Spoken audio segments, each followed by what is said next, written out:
মিলছে না, হিসেবটা কিছুতেই মিলছে না। 7,000 কোটি টাকার হিসেব কিছুতেই মিলছে না দাদা।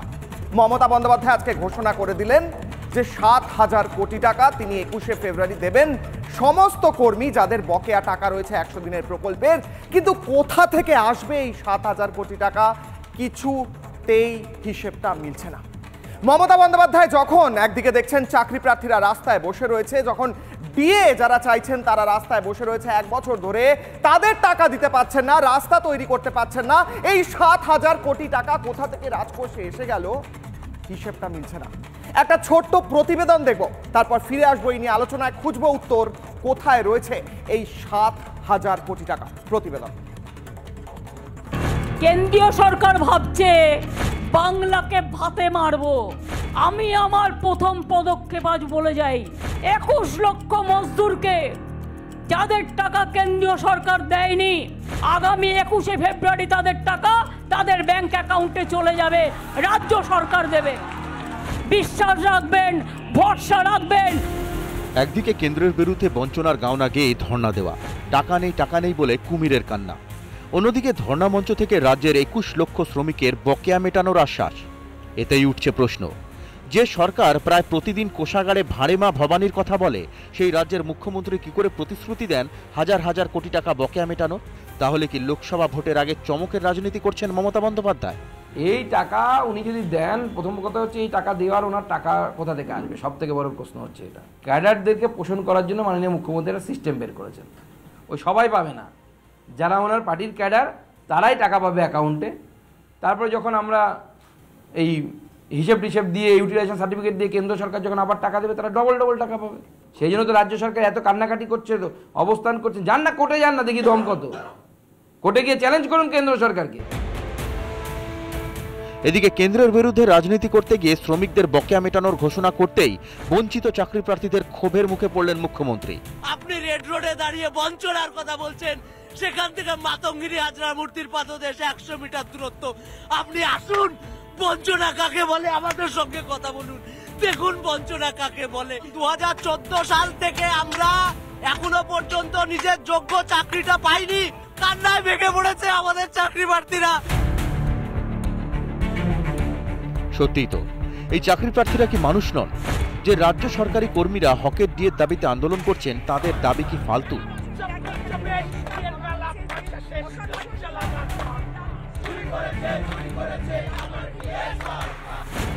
যেসব এলাকায় স্বাস্থ্যকেন্দ্র বেহাল, পানীয় জলের আকাল, চলাচলের অযোগ্য থাকে রাস্তাঘাট, সেখানকার বাসিন্দারা কি ভোটার নন? তারা কি কর দেন না? তাহলে টাকা নেই বলে বিভিন্ন প্রকল্প থেকে হাত তুলে নেওয়া মুখ্যমন্ত্রী কিভাবে শ্রমিকদের বকেয়া মেটাবেন? কোন গৌরীশেন টাকা দেবে? নাকি হাত খালি বলাটা স্রেফ জনতাকে ভাওতা দেওয়া? রিপাবলিক বাংলা।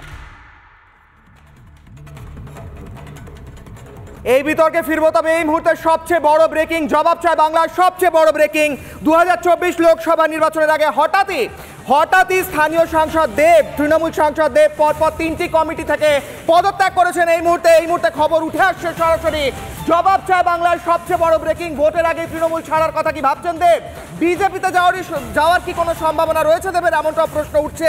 তৃণমূল সাংসদ দেব পশ্চিম মেদিনীপুরের ঘাটাল রোগী কল্যাণ সমিতির চেয়ারম্যান পদ থেকে পদত্যাগ করেছেন এবং তারই সঙ্গে সঙ্গে আরও 2টি কমিটি থেকে পদত্যাগ করেছেন। আমাদের সঙ্গে রয়েছেন আমাদের সিনিয়র এডিটর ময়ূক রঞ্জন ঘোষ। ময়ূক, দেব এই মুহূর্তে 3টে অত্যন্ত গুরুত্বপূর্ণ কমিটি থেকে পদত্যাগ করেছেন, আর কি জানা যাচ্ছে? তবে কি তোমাকেই প্রথম যে সাক্ষাৎকার দিয়েছিলেন দেব, সেখানে যে ইঙ্গিত করেছিলেন, সেই ইঙ্গিত কি সত্যি হতে চলেছে? ময়ূক,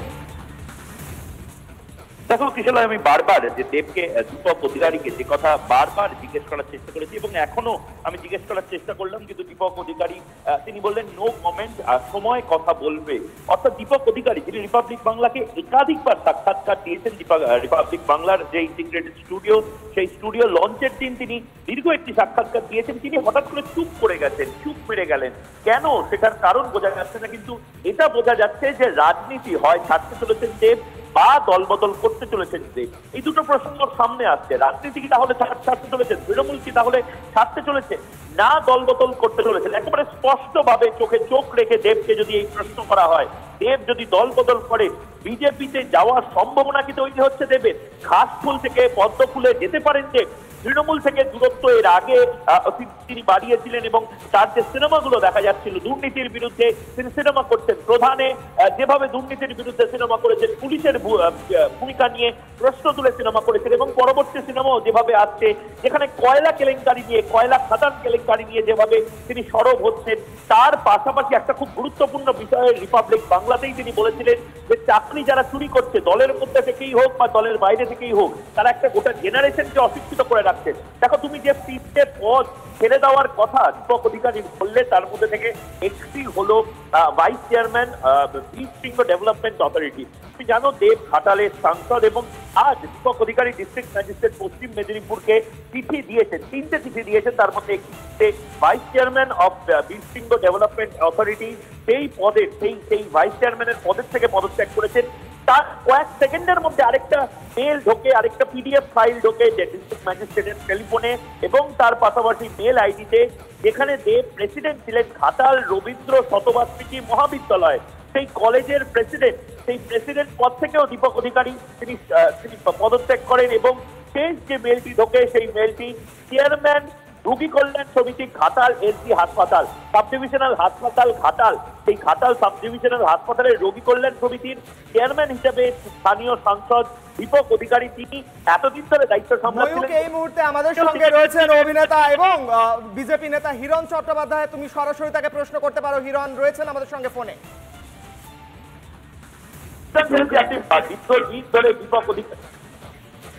দীপক অধিকারীকে নিয়ে আপনি সরব ছিলেন এবং দীপক অধিকারী হয়তো এবার রাজনীতি ছাড়ছেন বা হয়তো দল বদলের ইঙ্গিত পাওয়া যাচ্ছে। দীপক অধিকারী পরপর তিনটে কমিটি থেকে আজকে রিজাইন করলে কি বলবেন? আরো আগে করলে ভালো হতো। ঘাটালের মানুষ তাদের উন্নতি হতো। 10 বছর ধরে উনি অভিনয় করেছেন এবং তার সঙ্গে সাংসদ থেকে ঘাটালের যে উন্নয়ন সেটা ব্যাহত হয়েছে বারবার। যেটা আমি বারবার বলেছি যে ওনার কাজ অভিনয় করা, উনি অভিনয় করলে খুব ভালো হয়। কিন্তু একজন অভিনেতা 24/7 অভিনয় করবেন আর সাংসদ হয়ে তিনি ঘাটালের আগে করলে আরো ভালো হতো। আমি ওনাকে সাধুবাদ জানাবো যিনি 10 বছর পরে রিয়েলাইজ করেছেন যে মানুষের উন্নয়ন আগে এবং উনি যেভাবে অভিনয় করছেন অভিনয়টা করুন। তার জন্য আমরা ওনাকে স্বাগতম জানাই। দীপক অধিকারী বিজেপিতে যাওয়ার সম্ভাবনা থাকতে পারে?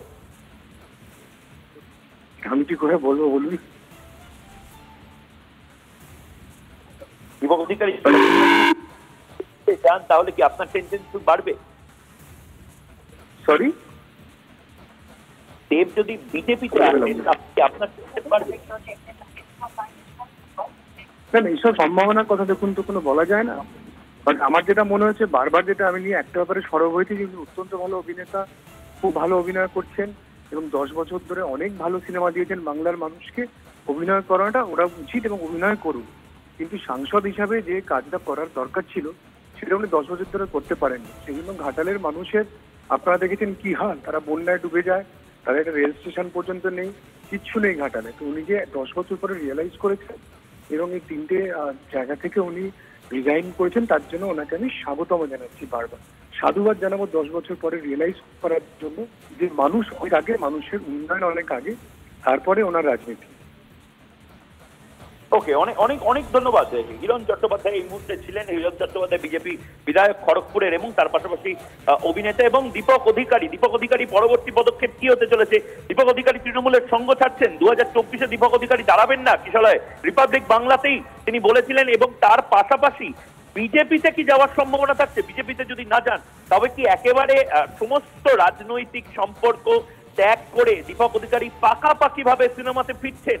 এই সমস্ত জল্পনাগুলো থেকে যাচ্ছে, কারণ দীপক অধিকারী কোনো কথা বলছেন না। দীপক অধিকারী যতবারই টেলিফোন করা হচ্ছে দীপক অধিকারী বলছেন নো কমেন্ট, সময় আসুক তখন জবাব দেব। ঠিক ঠিক ময়ূক, অনেক ধন্যবাদ। তুমি যে ব্রেকিং দিলে, এক্সক্লুসিভ ব্রেকিং দিলে, আমরা প্রথমেই দেখাবো এই রিপাবলিক বাংলাদেশে দেব তিনি বলেছিলেন, তাকে প্রশ্ন করেছিলে তুমি, তিনি তখন ইঙ্গিতপূর্ণ কিছু কথা বলেছিলেন। আগে দর্শকদের দেখাবো, তারপর ফিরবো বিতর্কে।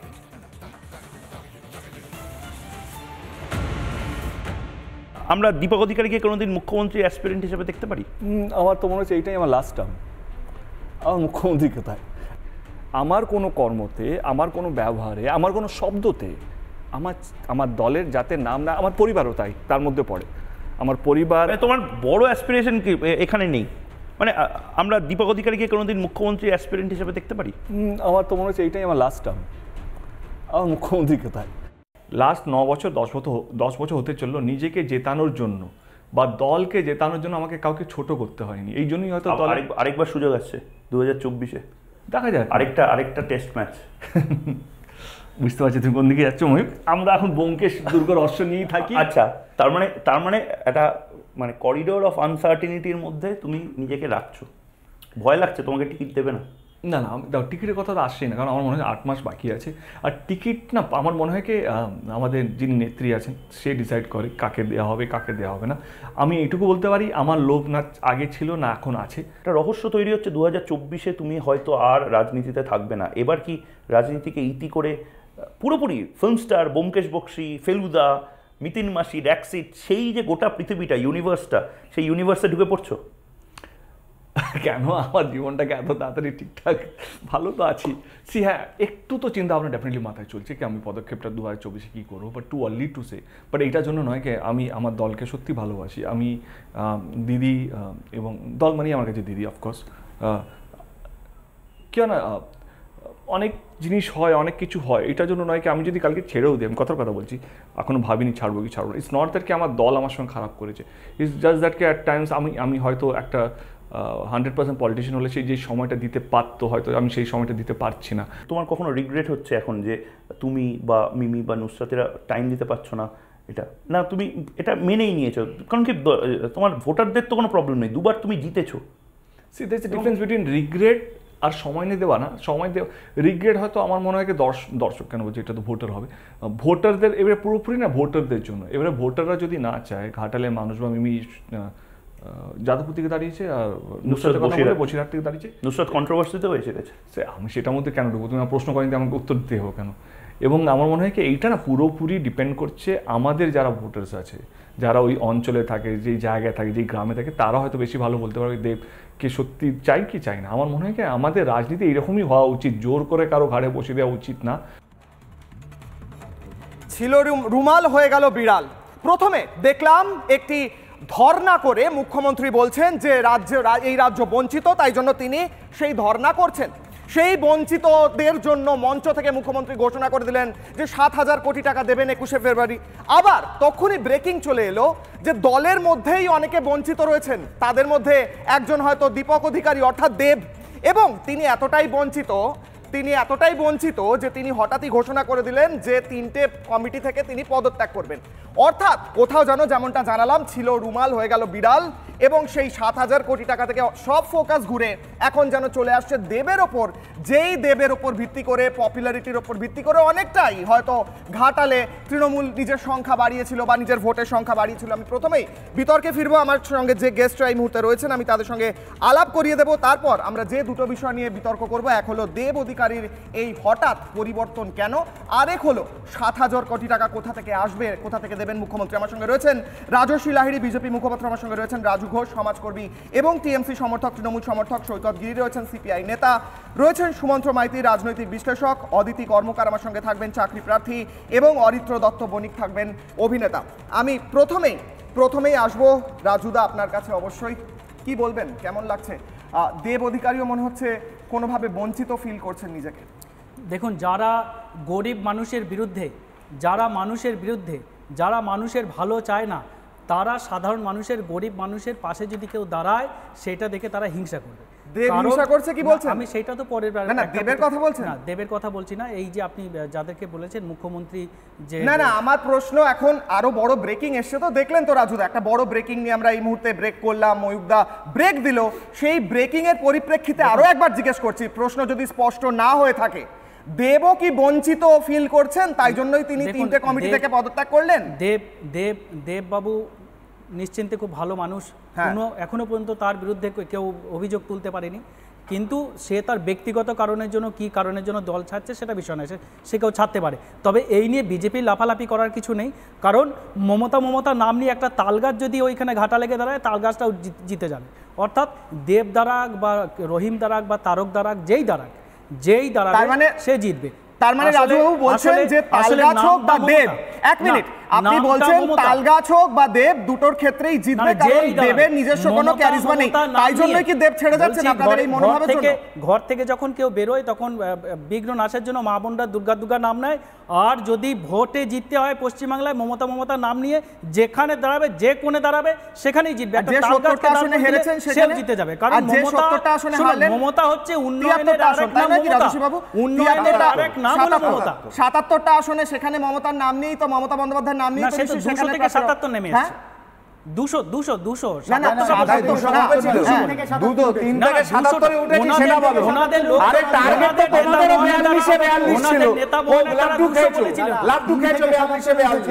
রাজুদা 3 থেকে 77 উঠেছে, 200 থেকে 77 নামেনি। আপনাদের স্বপ্ন ছিল, কোথায় গেল? রাজুদা সোজা প্রশ্ন, আপনি বললেন যেখানেই মমতা, যেখানেই যে প্রার্থী দাঁড়াক সেই প্রার্থী মমতা বন্দ্যোপাধ্যায়।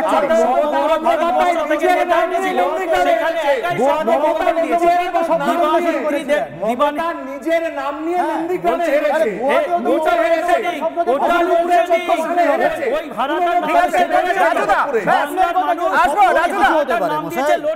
ঠিক আছে রাজুবাবু, একটা নেতা সে কখনো জেতা, আপনি উত্তর দিতে পারলেন না রাজুবাবু, হঠাৎ করে ডিপার্টমেন্টাল পাস করে নেতাও মুখ্যমন্ত্রী হওয়ার যোগ্য নয়।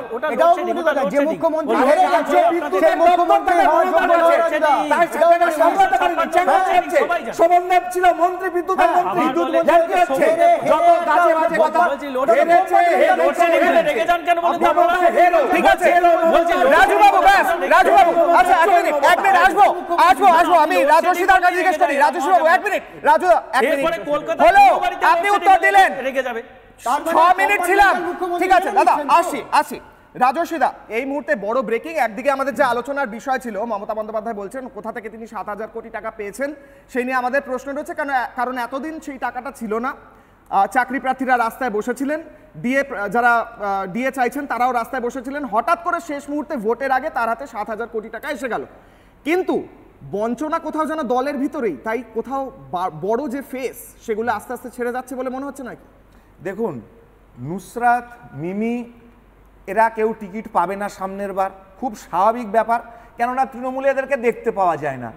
সাতক্ষীরার যশোর সাতক্ষীরার শাহী ইমামকে 15 দিন আগে নিয়ে এসে বৈঠক করিয়ে তাদেরকে দিয়ে ফতোয়া জারি করিয়ে নুসরাতকে জেতানো হয়েছে। এটা কি বসিরহাটের মানুষ জানেন না? একদম পরিষ্কার কথা, চ্যালেঞ্জ অন এয়ার বলে দিচ্ছি, কোনো রকম বাজে কথা না বলে। আজকে দাঁড়িয়ে বাংলাদেশ থেকে শাহী ইমামদেরকে নিয়ে এসে নির্বাচনে প্রচার করানো হচ্ছে। মিমিকে যাদবপুরে দেখতে পাওয়া যায় না, কোনোদিনও দেখতে পাওয়া যায়নি, দুর্ভাগ্যবশত। আজকে দেববাবু বুঝে গেছেন যে আগামী নির্বাচনে হারতে চলেছেন। সম্মান নিয়ে বেরিয়ে আসাটা ভদ্রলোকের কাজ, এটাই তো ভদ্রতা, ভদ্রচরিত্র আচরণ, সেটা উনি করছেন।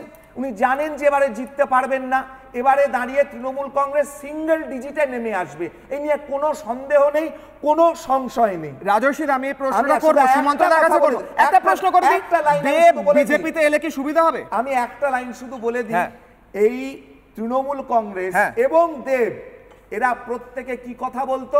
Ghatal master plan. এই কেন্দ্র সরকার ঘাটাল মাস্টার প্ল্যান করছে না, ঘাটাল মাস্টার প্ল্যান কেন্দ্র সরকার পাশ করিয়ে দিল, অর্থ বরাদ্দ করিয়ে দিল, কিন্তু মমতা বন্দ্যোপাধ্যায় ওই মেট্রো রেল থেকে আরম্ভ করে শিলাপিসি যেরকম শিলা কেটেছিলেন, জমি দিতে পারেননি, ওরকম ঘাটালের জন্য না জমি দিতে পারছেন, না কোনো ব্যবস্থা করতে পারছেন রাজ্য সরকার, ফুটো জগন্নাথ হয়ে বসে আছে। এখন দেবকে তো জবাবটা নাকি সেই টাকাটাই 7,000 কোটির মধ্যে গিয়ে থাকতে পারে, যেটা দিতে চলেছে। 7,000 কোটি টাকা তো বলা হচ্ছে মিসঅ্যাপ্রোপ্রিয়েশন অফ ফান্ডস, পিএম পোষণ ফান্ডস, এমার্জেন্সি ফান্ড থেকে মমতা বন্দ্যোপাধ্যায় টাকা বার করেছে।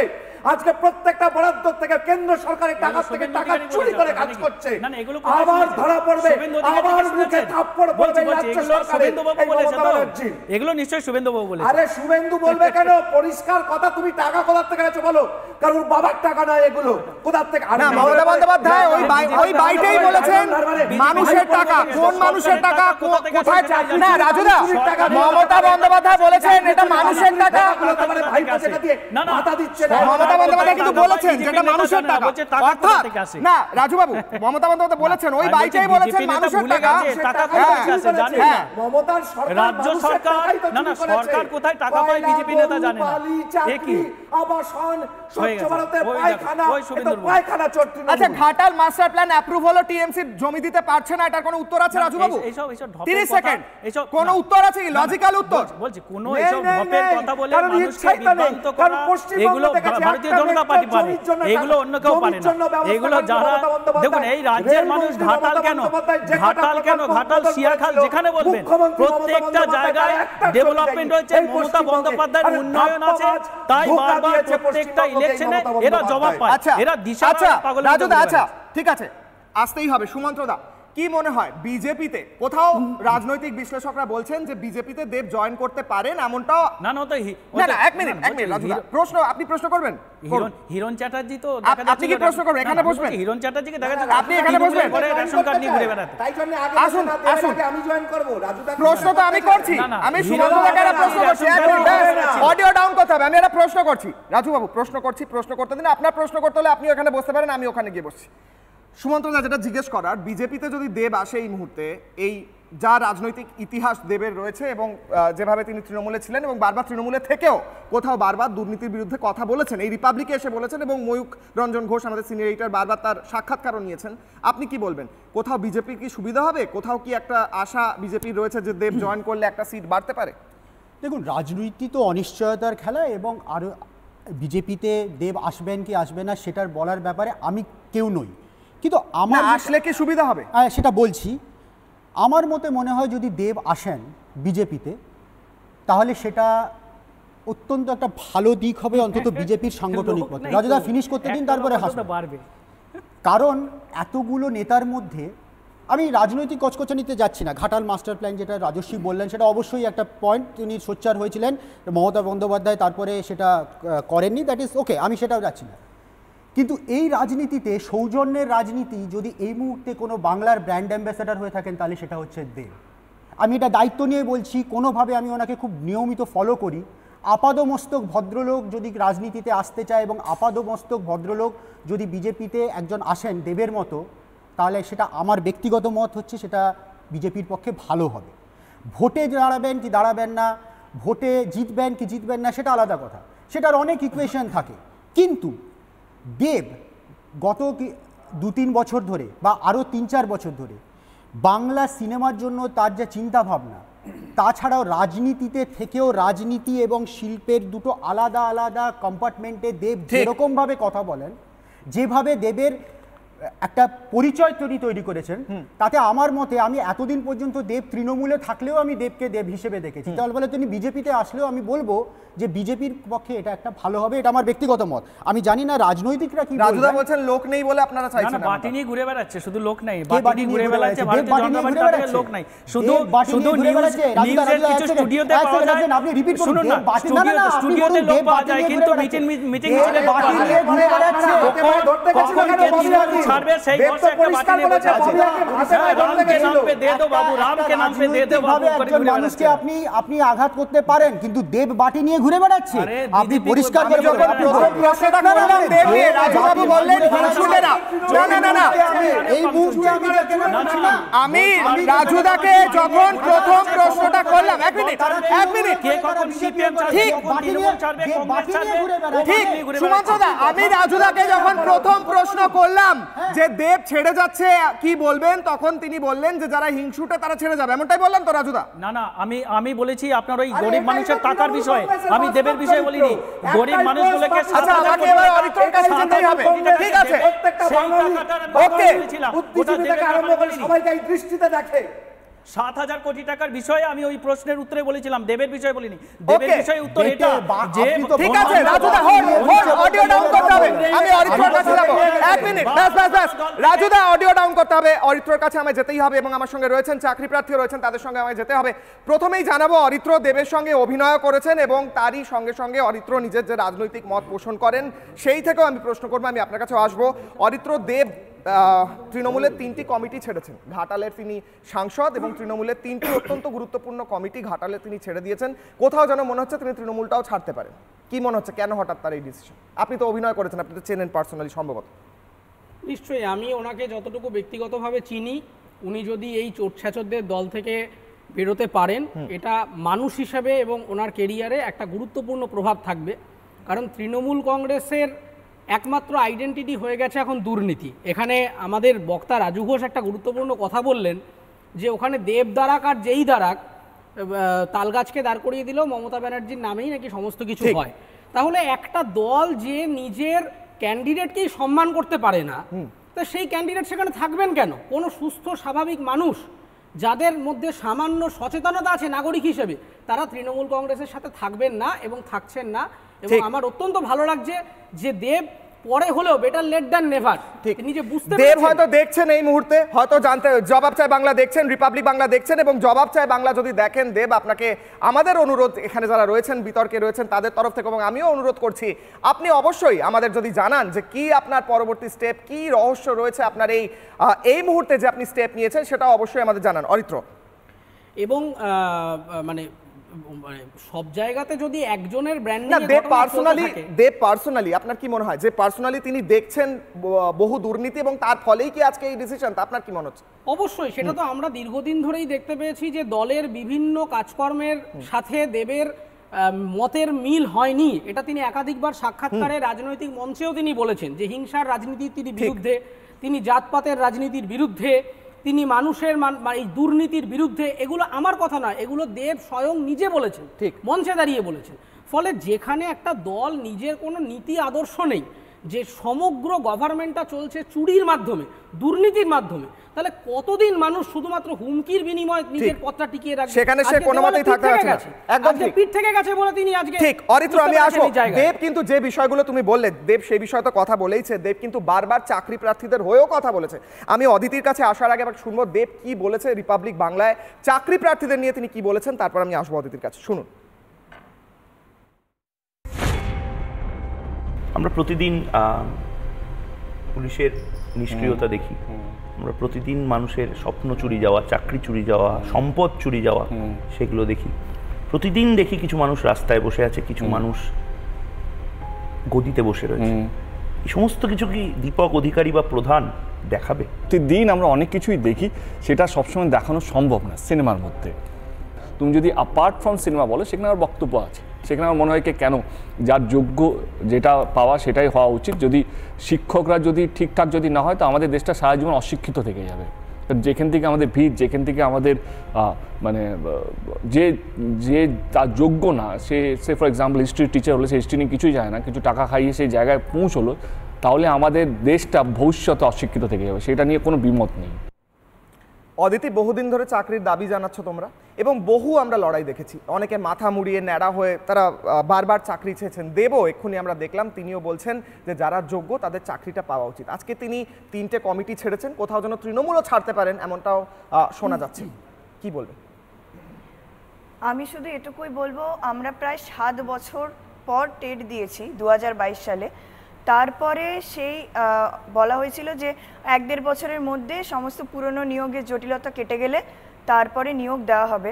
সমস্ত পুরনো যে জটিলতা সেগুলো কেটে গেছে, 48 ঘন্টা পেরিয়ে গেছে। আমাদের পর্ষদ সভাপতি মাননীয় গৌতম পাল প্রতিশ্রুতি দিয়েছিলেন যে আমাদের ইন্টারভিউ নোটিফিকেশন আসবে, তার হাতে 50,000-এর ওপর প্রাথমিকের শূন্যপদ আছে, সেই শূন্যপদ উনি প্রকাশ করবেন। আজকের দিনে দাঁড়িয়ে আমরা এই করুণাময়ী পর্ষদ থেকে ঢিলছোড়া দূরত্বে আমরা বসে আছি। আমরা হ্যাঁ, আজকে মানে আমরা 3 থেকে 4 দিন আমরা পর্ষদে যাচ্ছি, বিকাশ ভবনে যাচ্ছি, আমরা চাইছি শিক্ষামন্ত্রী আমাদের মাননীয় ব্রাত্য বসুর সাথে দেখা করতে, আমরা ডেপুটেশন জমা দেওয়ার জন্য হন্যে হয়ে ঘুরছি। এখনো অবধি ওনাদের সময় হয়নি আমাদেরকে ফেস করার। আজকে আমরা আমাদের বাবা মা, আমাদের পরিবার পরিজন সমস্ত কিছু ছেড়ে আজকে আমরা রাস্তায় বসে আছি। আমরা একটা মেয়ে, আমাদের বহু মেয়ে, আজ প্রায় 300 400 500 ছেলে মেয়ে রাস্তায় বসে রয়েছে একটা চাকরির জন্য। আজকে সরকার আমাদেরকে বাধ্য করেছে রাস্তায় নামতে। আমরা কিন্তু বলছি না আমরা কোনো রকম কোনো সরকার বিরোধী নই। আজকে আছেন আমাদের প্রতিনিধি, আমি রাজু ঘোষ রয়েছেন, রাজু ঘোষ সমর্থন করেন তৃণমূলকে এবং তৃণমূলের অনেক নেতা কর্মীদের সঙ্গে তার যোগাযোগ আছে। কি বলবেন আপনি? এতদিন ধরে আমরা রাস্তায় বসে আছি, এতদিন আমরা মিছিল করছি, এতবার আমরা পর্ষদে গেছি, আমরা বিকাশ ভবনে গেছি একটু দেখা করার জন্য যে আপনাদের যে 50,000 শূন্য পদ আছে সেই জায়গা আমাদের উত্তর আছে রাজু বাবু। না না, এখানে এই রাজ্যে যথেষ্ট চাকরি হচ্ছে এবং কিছু কিছু বিষয় আইনি জটিলতার মাধ্যমে আটকে রয়েছে। কোর্টে যারা কোর্টে কেস করেছে কি কোর্টে উনি তো বলছেন সমস্ত জটিলতা কেটে গেছে, কোনো জটিলতা নেই উনি বলছেন। মিথ্যে কথা বলবেন না, এখানে মিথ্যে কথা বলবেন না। দেখুন 100টা লোকের যে চাকরি অ্যাপ্লিকেশন করছে 100টা লোকেরই সেখানে দেখা যাচ্ছে 80 জনের চাকরি হয়ে যাচ্ছে, 20 জনের চাকরি হতে সেখানে বাকি থাকছে, আবার পরে হচ্ছে। মমতা 7,000 কোটি টাকা দেবেন বলছেন, এরা চাকরি চাইছে, কি বলবেন? চোর মমতা ভুলভাবে চালিত করছে এবং আইনের মাধ্যম দিয়ে বেড়া যায় এই চাকরিগুলো যাতে না হয় সেই চেষ্টা করে আটকে রাখছে রাজ্য সরকার। সবসময় চায় কি কোর্টে, আচ্ছা উনি কি বলছেন শুনি, কি বলছেন, কি কোর্ট কথাও শুনতে, কি বলছেন? এটাই হচ্ছে বাস্তব, এটাই হচ্ছে বাস্তব।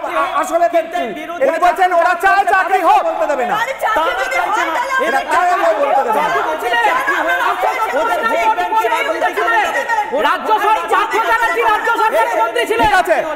সবাই একসাথে বললে শোনা যাবে না, এক এক করে বলুন বলুন। আমাদের কথা হচ্ছে আমরা চাইছি প্রতিনিধির সাথে দেখা করতে, কেন আমাদের পর্ষদের গেট থেকে বারবার করে আমাদেরকে ফিরিয়ে দেওয়া হচ্ছে? আমরা আবার সেখান থেকে প্যানেল বেরিয়েছে কোর্টের অর্ডারে চাকরি হচ্ছে, কিন্তু একসাথে সরকার চলতে পারে না। উত্তর আছে, উত্তর আছে রাজু বাবু, উত্তর আছে, ঠিক আছে এক এক করে উত্তর আছে। যে কোটা চাকরি আটকে আছে, যে কোটা জটে আটকে আছে, প্রত্যেকটা একসাথে না, এক এক করে উত্তর আছে। জটিলতা কোর্টের মধ্যে কি জটিলতা?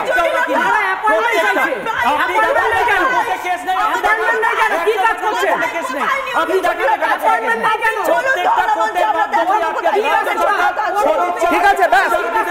এই বিজেপি সিপিএম কংগ্রেস তারা ভুল বুঝিয়ে এদেরকে ভুল পথে পরিচালিত করছে। ঠিক আছে উত্তর নেই, উত্তর নেই, উত্তর নেই, উত্তর নেই, ফিরতে হবে আমায়, ফিরতে হবে। ঠিক আছে অদিতি আবার আসবো, ফিরতে হবে না, উত্তর নেই, ব্যাস উত্তর নেই। আমি ফিরবো অদিতির কাছ থেকে, আমি ফিরবো আবার আলোচনায় ফিরবো। সেখানে আমি এখানে স্পষ্ট বুঝলাম, অদিতি জিজ্ঞেস করলেন, স্পষ্ট কথা অদিতি বললেন যে আমাদের কোনো জটিলতা নেই, আপনারা কেন এসে দেখা করছেন না? দেব ছেড়ে যাচ্ছে একদিকে, অপরদিকে মমতা বন্দ্যোপাধ্যায় আকাশ কুসুম প্রমিস করছেন 7,000 কোটি টাকা তিনি দেবেন, কিন্তু চাকরি দিতে পারছেন না। অপরদিকে চাকরি প্রার্থীরা যখন প্রশ্ন করছেন যে জটিলতা কেটে যাওয়া সত্ত্বেও কেন চাকরি হচ্ছে না, সেই উত্তর দিতে পারছেন না। সৈকত কি বলবেন? কি বলবো, মানে প্রশ্নটা হচ্ছে একদিকে চাকরি প্রার্থীরা আপনি চোখের সামনে দেখলেন তাদের চোখের জল, তাদের চাকরি তো দেওয়া যাচ্ছে না, উল্টে 7,000 কোটি টাকা মমতা বন্দ্যোপাধ্যায় প্রমিস করে দিলেন, কিন্তু দলের মধ্যেই বঞ্চিত যারা বড় ফেস, বিগ ফেস, তারা ছেড়ে চলে যাচ্ছেন। তার কারণ তৃণমূলে যা কিছু কামানো হয়ে গেছে, এবার বিজেপিতে গেলে বেশি কামানো যাবে, তাই বিজেপিতে চলে যাবেন, তার জন্য রাস্তা করে রাখছেন। আমার বক্তব্য এই চাকরি সংক্রান্ত বিষয়ে দুটো বিষয়। এক হচ্ছে বারে বারে এই রাজ্যে চাকরি, এসএসসি, প্রাইমারি, টেটে দুর্নীতির অভিযোগ বারে বারে উঠেছে। প্রমোটারের বাড়িতে ওএমআর সিট পাওয়া গেছে, তৃণমূলের যুব নেতা শান্তনু কুন্তল এরা সব কোটিপতি হয়েছে, চাকরি বিক্রি করেছে। স্কুল শিক্ষা দপ্তর, প্রাথমিক শিক্ষা দপ্তর বলে কিছু ছিল না, শিক্ষা দপ্তর জেলের ভাত খাচ্ছে। এগুলোই সাফিসিয়েন্ট একটা রাজ্যের সরকারের মাননীয় মুখ্যমন্ত্রী এবং তার যে মন্ত্রিসভার বাকি সদস্যরা, 3 জন মন্ত্রী জেলে, এখনো অবধি বনমন্ত্রীর নাম জ্যোতিপ্রিয় মল্লিক, এখনো অবধি বেহালার বিধায়কের নাম পার্থ চট্টোপাধ্যায়, অথচ আজ অবধি মুখ্যমন্ত্রীর পরিবার দেব ছেড়ে যাচ্ছে না। দেব তো দেখুন, দেবের ঘটনা আপনারা যেভাবে এখন সাধু বানানোর চেষ্টা করছেন, দেব তো অত সাধু ছিল না। আমার মনে আছে এই রিপাবলিক আমি 3টে প্যানেল আলোচনা করেছি, কয়লার কালো টাকায় সিনেমা হয়েছে, তাতে দেব অভিনয়। আচ্ছা সৈকত, ফিরবো তোমার কাছে। একটা মমতা বন্দ্যোপাধ্যায়ের একটা বাইট শোনাবো, যেখানে গতকাল তিনি বললেন রাজ্য সরকারের কাছে টাকা নেই, আমাদের মিডিয়াকে বললেন টাকা দিতে, তাহলে রাস্তাঘাট হবে, আর তারপর তিনি আজকে টাকার ঘোষণা করলেন। একবার বাইটটা শুনুন। একটা রাস্তায় পিচ উঠে গেলে দেখুন দেখুন পিচ উঠে গেছে, দেখুন দেখুন কি রাস্তা তৈরি করেছে, টাকাটা তুই দে না, টাকাটা দেওয়ার ক্ষমতা আছে? টাকাটা দে না, একটা মজদুরকে টাকা দেয় না, তাদের মুখে বড় বড় কথা, ভালো কাজ বলবে না, যত নেতিবাচক কাজ, যত কুৎসা। মমতা বন্দ্যোপাধ্যায় এই কথা বিশেষ করে সম্ভবত রিপাবলিককেই বলছেন, কারণ প্রতিদিন আমরা সকালে দুর্নীতির পাঁচফোড়ন করি, সেখানে আমরা রাস্তাঘাট বিভিন্ন দুর্নীতি তুলে ধরি। যদিও আবার ফিরবো, দেবের কথা আপনি বলছিলেন যে দেব হয়তো এক জায়গা থেকে নাকি হচ্ছে কয়লার টাকাতে সিনেমা হওয়ার কথা ছিল, দেবকে ডেকে পাঠানো হয়েছিল একবার, আপনার মনে আছে? আমরা সবাই আলোচনা করেছিলাম দুবার, এবং সেক্ষেত্রে বারে বারে টলিউডের অভিনেতা অভিনেত্রীদের নাম জড়িয়েছে, যারা মূলত তৃণমূলের ঘনিষ্ঠ। এখন অবধি নুসরাত জাহান এমপি, তাকে সম্ভবত কিছুদিন আগে আদালত বললো যে আদালতে এসে হাজিরা দিতে হবে। তার মানে একটা সরকারে আপাদমস্তক দুর্নীতিগ্রস্ত সমস্ত জনপ্রতিনিধিরা। বিষয় এটা নয়, বিষয় এটা হচ্ছে আজকে মাধ্যমিক পরীক্ষা চলাকালীন মাননীয় মুখ্যমন্ত্রী ধর্ণা মঞ্চ চালাচ্ছেন।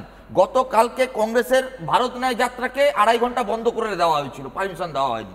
গোটা রাজ্য জুড়ে অন্যান্য রাজনৈতিক দলের কর্মসূচি বাতিল করা হচ্ছে। রাজীব কুমারের বেলা মমতা বন্দ্যোপাধ্যায় ধর্ণা দিয়েছিলেন, আর আজকে হঠাৎ ধর্ণায় বসলেন। নির্বাচন এলে কি টাকার কথা মনে পড়ে? আচ্ছা, দুটো মডেল। আমি বলছি এতদিন টাকা ছিল না, আজকে হঠাৎ টাকা এলো। আপনার মনে আছে ডায়মন্ড হারবারে মাননীয় সাংসদ অভিষেক বন্দ্যোপাধ্যায় তিনি বার্ধক্য ভাতা ওপেন মঞ্চ থেকে 1000 টাকা করে বিলি করলেন। সরকারের কাজ কিন্তু ওটা। অভিষেক বন্দ্যোপাধ্যায় রাজ্য সরকারের মন্ত্রী নন, রাজ্য সরকারের মন্ত্রিসভার পার্ট নন, একজন সাংসদ, তিনি ওপেনলি বিলি করছেন। আমি বলছি এই অভিযোগে কেন্দ্রীয় সরকারের তো তদন্ত করা উচিত, গোয়েন্দা সংস্থা তো তদন্ত করা উচিত যে এইভাবে ক্যাশ টাকা দেওয়া বার্ধক্য ভাতার নামে এবং সরাসরি টাকা দেওয়া দুটোই তো এক জিনিস। মূলত জায়গা যেটা দাঁড়াচ্ছে, চাকরি দিতে সরকার চায় না। আমি শেষ করে নি, চাকরি দিতে সরকার চায় না। এক, ভাতা অনুদান ভিত্তিক একটা ব্যবস্থা তৃণমূল কংগ্রেস পছন্দ করে। 2, 3 হচ্ছে এই রাজ্যে দেব, মিমি, নুসরাতরা, এটাই তৃণমূলের মডেল। 5 বছরে কাজ করতে না পারা, কর্মসংস্থানে ব্যর্থতা, এসএসসিতে চুরি, দুর্নীতি, লুট, তার পাল্টা মডেল কি তৃণমূলের? ভোটের সময় দেব, মিমি, নুসরাত ছিল, এবারে হয়তো অন্য কোনো দেব, মিমি, নুসরাত আসবে। এই দেব চলে গেলে আরেক দুর্ভাগ্যজনক, কিন্তু দুর্ভাগ্যজনক হলেও এটা সত্যি, যে ঘাটালে যে দেবের বিরুদ্ধে বিজেপি এত চিল্লাতো, আজকে সেই বিজেপির দেব সম্পর্কে সুরটা একটু নরম লাগছে। আচ্ছা, আমি আসবো বিজেপির কাছে উত্তর নেব। ঠিক আছে, বিজেপির কাছে উত্তর নেব। আমি রাজুদার কাছেও যাব, কারণ ডিএ কর্মী যারা এতদিন ধরে, যারা সরকারি কর্মী ডিএ চাইছেন, তারা এতদিন ধরে বসে রয়েছেন, 1 বছর ধরে বসে রয়েছেন শীত গ্রীষ্ম বর্ষা, তারা কি বলছেন শুনবো, তারপর আসবো।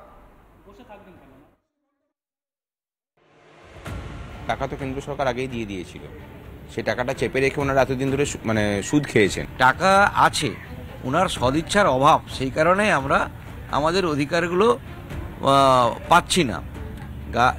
গায়ের জোরে এক প্রকার টাকাটাকে দিচ্ছেন না, আমাদের প্রাপ্য অধিকারগুলোকে আমাদেরকে দিচ্ছেন না। ধর্ণা দিয়ে ওখান থেকে যে টাকাটা ছিল, ওই টাকাটা দিয়ে উনি ওনাদের প্রাপ্যটা মেটাচ্ছে। টাকা নেই, তাহলে টাকাটা এলো কোথা থেকে? টাকা তো আর গাছ হয় না, তাই না?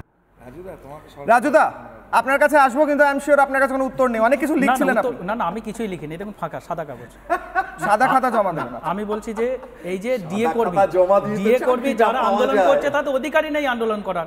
আন্দোলন কেন করবে? আপনার সময়টা আমি ধানাই পানাই করি। যদি অধিকার না থাকে তাহলে মুখ্যমন্ত্রী 3% ডিএ বাড়ালেন কেন? না না, রাজস্বী দাদা বলেন সাদা খাতা জমা দিয়েও তো চাকরি হয়ে যাচ্ছে। না, আমি বলছি যে ডিএ আন্দোলনকারী তারা সুপ্রিম কোর্টে কেস চলছে, তাদের কেস চলছে। যখন একটা judicial matter, judicial sub judicial matter, তারপরে আবার আন্দোলন কিভাবে হয়? দুটো তো একসাথে হয় না, দুটোর মধ্যে একটা করুক। আর ডিএর কথা বলছেন, ডিএটা প্রমাণিত, সুপ্রিম কোর্টের একাধিক রায় রয়েছে, যেখানে রাজ্য সরকার ইচ্ছা করলে দেবে, না ইচ্ছা করলে দেবে না, সেটা নির্ভর করে সম্পূর্ণ রাজ্যের উপরে। সুপ্রিম কোর্টের অনেকগুলো রায় রয়েছে। ডিএ কর্মীরা বলছেন 7000 কোটি টাকা ছিল। আপনার চাকরি আপনি করবেন? আপনার তো চাকরি 7000 কোটি টাকা কোথায় ছিল? আপনি চাকরি বিজেপির পাল্লায় আচ্ছা, অরিত্র কি বলছে শুনেনি? অরিত্র কি বলছে? 1 মিনিট, রাজুদা বলেন তো। অরিত্র, আচ্ছা আসবো। অরিত্র কি বলছে? আর 1 মিনিট, অরিত্র কি বলছে? 1 মিনিট, রাজুদা। সব আপনার ইচ্ছা হবে, চাকরি আপনি ইচ্ছা করলে দেবেন, ডিএ আপনি ইচ্ছা করলে দেবেন। বিজেপির বলবেন আপনার একটা মোটামুটি বাংলা জুডিশিয়ারি কোনো কাজে লাগে না, তাহলে আপনারা 1 মিনিট, অরিত্রকে বলতে দিন, তারপর উত্তর দেবেন। রাজুদা হোল্ড, অরিত্র, আপনারা সুরক্ষা কমিটি, রাজুদা হোল্ড, 1 মিনিট, অরিত্র, তারপর আসবো। সুরক্ষা কমিটিতে কোর্টে যান কেন? কাজে লাগবে না, মানুষের ভয়েস কাজে লাগবে না। আচ্ছা কোর্ট কাজে লাগবে না। আচ্ছা, অরিত্র কি বলছে শুনুন তো, আপনি শুনতে পেয়েছেন অরিত্র কি বলছে? সুরক্ষা কবচ নিতে কোর্টে যান কেন? সুরক্ষা কবচটা নিতে কোর্টে যান কেন? মানুষ খুব ভালোবাসে, খুব মিষ্টি ছেলে আপনি। এবার এই বিজেপির হয়ে কথা বলে আপনার ক্রেডিট কমে যায়। আমি বিজেপির কথা বলছি না, চাকরি প্রার্থীদের কথা বলছি। আমি বিজেপির কথা বলছি না। আচ্ছা, হয়েছে, ওকে, ঠিক আছে, হোল্ড, রাজুদা হোল্ড। অরিত্র, আপনার বিরুদ্ধে কথা বলছি, চাকরি প্রার্থীদের কথা বলছি। চাকরি চাইলে চাকরি আচ্ছা ঠিক আছে, হোল্ড হোল্ড হোল্ড, এক এক করে হোল্ড, এক এক করে না বলে কিছু শোনা যাবে না। রাজুদা, আপনার একটা বিষয় হচ্ছে আপনি প্রশ্ন না শুনে উত্তর দেন এবং সাদা খাতা নিয়ে উত্তর দেন। এটা খুব টিপিক্যাল আপনার। আমি এতদিন ধরে ডিবেট করছি, আপনি প্রশ্নটা শুনে না উত্তর দিতে আরম্ভ করে দেন। হ্যাঁ ঠিক আছে, সুমন্ত্র দা আসবো না, আমি সুমন্ত্র দার কাছে আসবো। রাজুদা বললেন যে, সৈকতদা বললেন যে এতদিন বিজেপি যে দেবের ব্যাপারে অনেক কিছু বলছিল, আজকে খুব ভালো ভালো কথা বলছে। আমি আসবো এক এক করে। প্রথমে সুমন্ত্র দা। না, আমি যেটা বলছিলাম, রাজুদাকে ওখানে না বসে ওখানে মমতা ব্যানার্জির কয়েকটা ক্লিপিংস বসিয়ে দিলেই তো হয়। রাজুদার বসার দরকার নেই, কোনো প্রশ্ন শোনেন না, শুধু করে বলেই যান। এবারে প্রশ্নটা হচ্ছে, রাজুদা আপনি যেটা, ঠিক আছে 30 সেকেন্ড সুমন্ত্র দা, প্রশ্নটা কি ছিল? প্রশ্নটা হচ্ছে এক্ষুনি সৈকত বাবু বললেন যে আপনারা এতদিন যে দেবকে বলেছেন যে সে তৃণমূল করে, দুর্নীতিবাজ, আজকে তার ব্যাপারে ভালো কথা বলছেন। বলুন। না, এরকম তো ভালো কথা বলছি না। আমি যেটা কথা বলেছি, যেটা দেবকে তৃণমূল ছাড়া বিজেপি ছাড়াও আমি বলেছি। আর দ্বিতীয় কথা হচ্ছে, সৈকতদা আপনাকে এটা কি মনে হচ্ছে যে আপনি বারবার বলছেন তৃণমূল ছেড়ে বিজেপিতে এলে, সিপিএমে গেলেও কি যদি ইনকামের কথা বলেন, সিপিএমে গেলে বলছেন স্যার,